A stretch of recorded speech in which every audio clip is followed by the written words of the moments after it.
Good morning and welcome to this podcast with Metering and Smart Energy International. I'm Claire Volkwyn. I'm the editor of the magazine, and with me today we're very lucky to be welcoming Sharon Allan. Now, Sharon, as you may know, is the CEO and president of the Smart Grid Interoperability Panel. Sharon, thank you so much for joining us. It's really good to have an opportunity to speak to you again.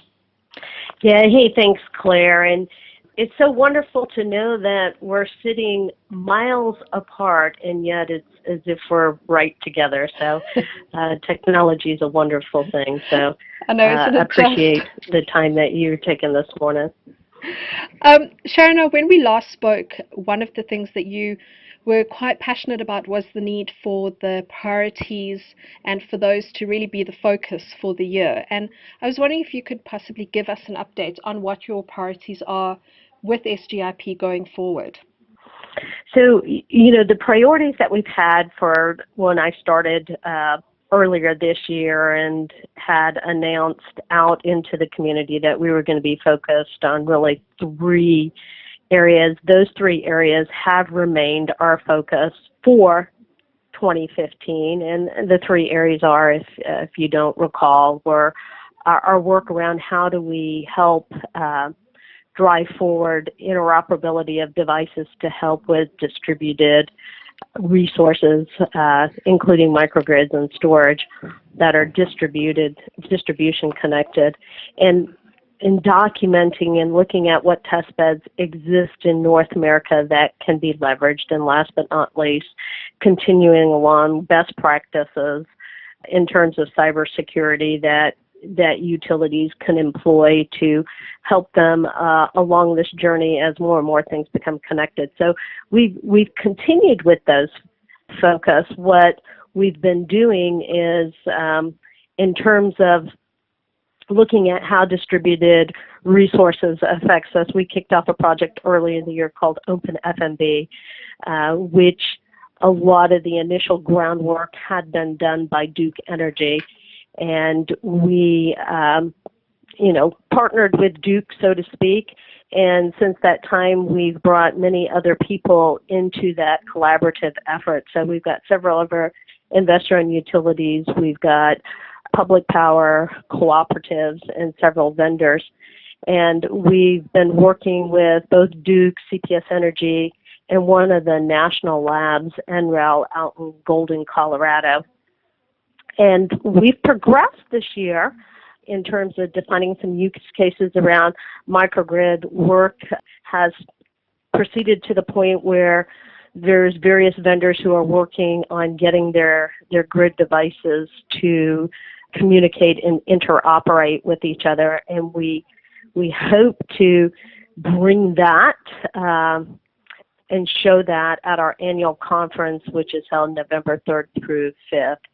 In New Orleans this year. So there's been a lot of hard work that's happened in a very short period of time. We're working with the Standards Development Organization, NASB, and that process is already kicked off to take the work that we're doing and embody it into a standard.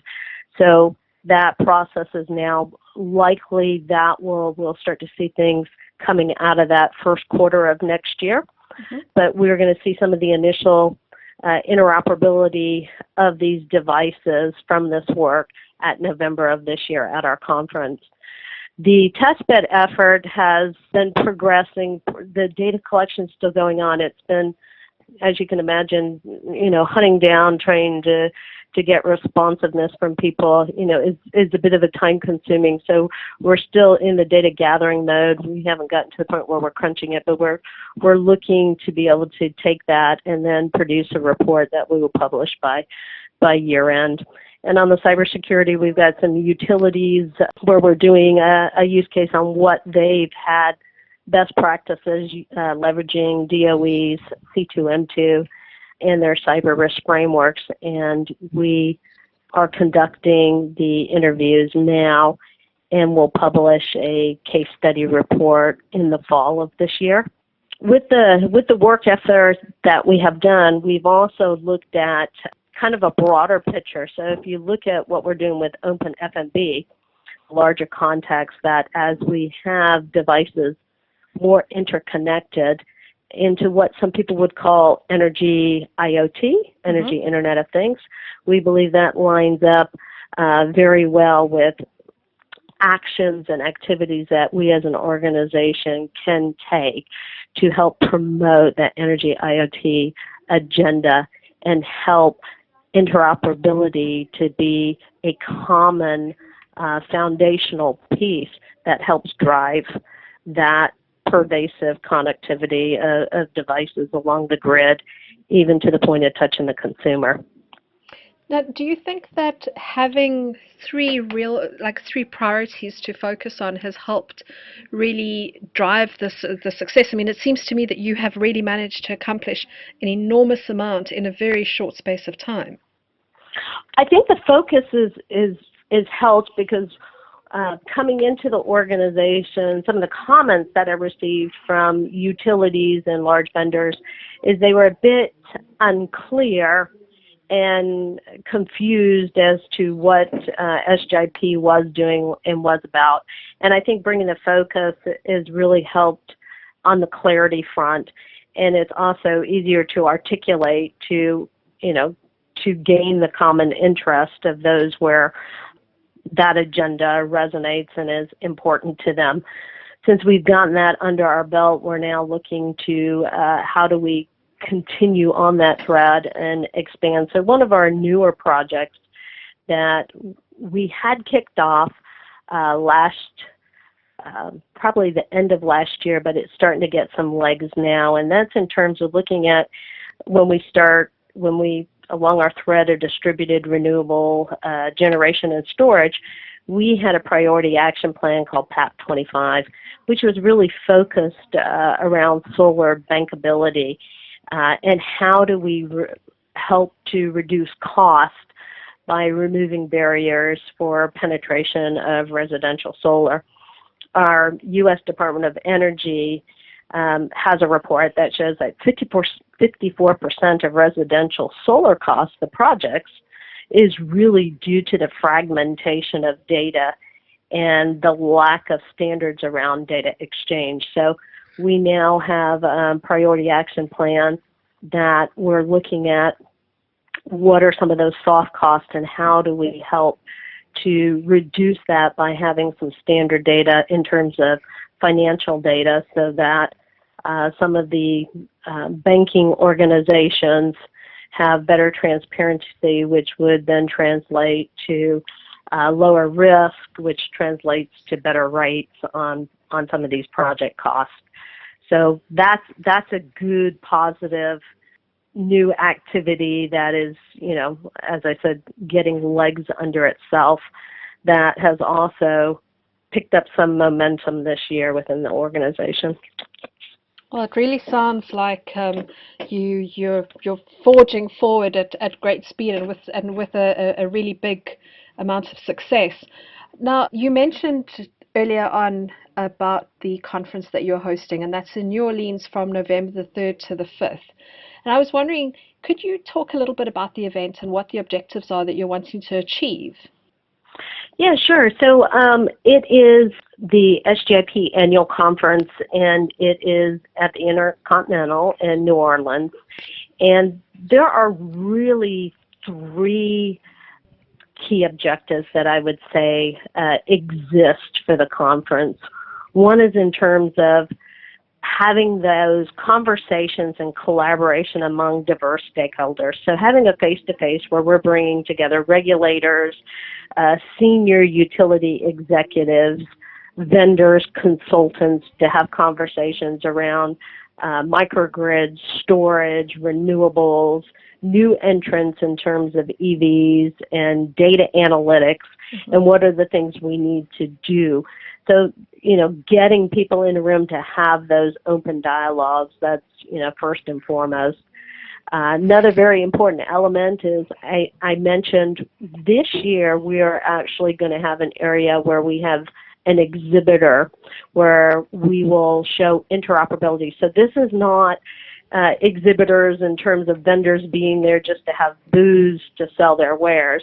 This is an exhibit that is going to be showing and demonstrating interoperability of various vendors working together to have their various pieces within the ecosystem work and interoperate with each other.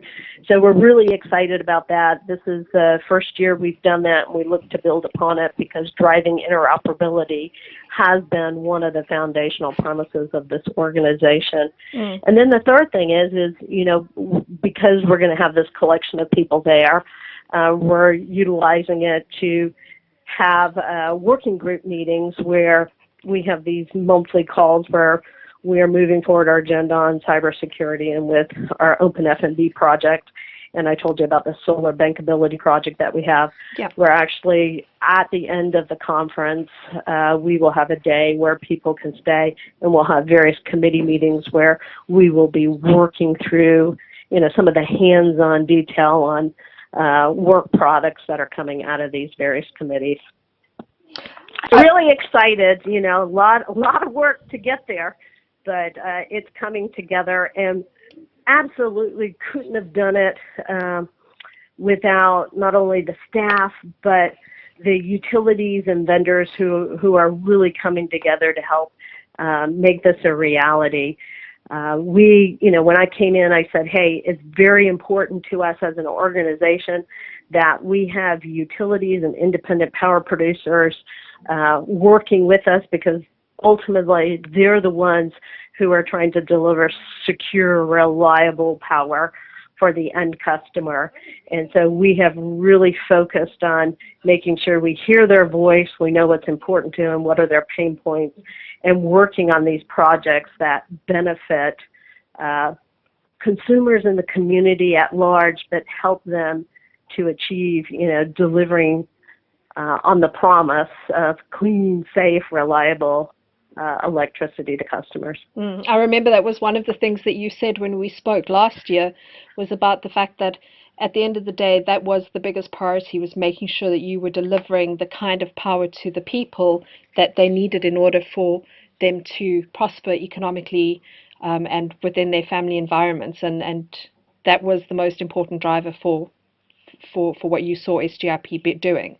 Yeah, it is. And, November's going to be very exciting in that we're actually going to be able to see, physically witness some of this hard work that has gone on, which will, up until that point have been kind of 11 months of work that we'll actually then get to see working. In the first phase, obviously not everything is going to be developed and done all at once, but we'll at least see progress of the work that has taken place. Well, I'm particularly excited about the opportunity to see all of that technology working together in that way. I mean, that really is the best testament to what SGIP is about, is to actually physically see the equipment working and interoperating, in that kind of utility environment. The other question I had for you was, you've been in your position at SGIP now for 10, 11 months. What do you think the greatest organizational success has been thus far? I think the greatest organizational success has been declaring that we are going to focus and we're not going to try and be the end-all be-all to everyone. We're going to pick what some of the key pain points within the industry and bring our utility clients back to the table who had started to leave the organization in 2014 and have come back. So I think that's been one of our greatest accomplishments, is really doing that. Also pivoting our strategy a bit to be more project focused on looking at an industry issue and defining it as a project as in terms of what we could accomplish and driving that through. But not least is we made changes internally within our internal structure in terms of the board, in terms of the staff. Pretty much the staff's all new, and that has really helped to have a unified approach to where we're going as an organization, because any organization that wants to accomplish something, you have to have the board, the members, and the staff moving in harmony along the same path. And all that has come together beautifully this year. So, before we end off, I just wanted to ask, is there anything else that you would like to raise, anything that you feel is really important from the SGIP perspective that you would like our listeners to know about? I think our commitment that we are a neutral organization that is not advocating one position or one agenda, and that neutrality is what gives us the strength as an organization, because we're aiming to make sure that we run a consensus process that takes into account all viewpoints as we look to drive something that removes a barrier to help accelerate grid modernization. So maintaining our neutrality is very important to us and key, and I think ultimately that's what gives us the strength as an organization. Okay, so Sharon, thank you. I know that you have a million things that you need to do today, but I just wanted to remind those people listening today that the SGIP annual conference is taking place in New Orleans from the 3rd to the 5th of November at the Intercontinental, and you can find more information about that on the SGIP website and, of course, on the Metering International events section as well. So please be sure to have a look at the information. If you are interested in attending, please make sure that you register. I imagine that registrations are going to be filling up pretty quickly. And Sharon, thank you so much for your time. I really appreciate it. From Metering International, I'm Volkwyn. Thank you for joining us.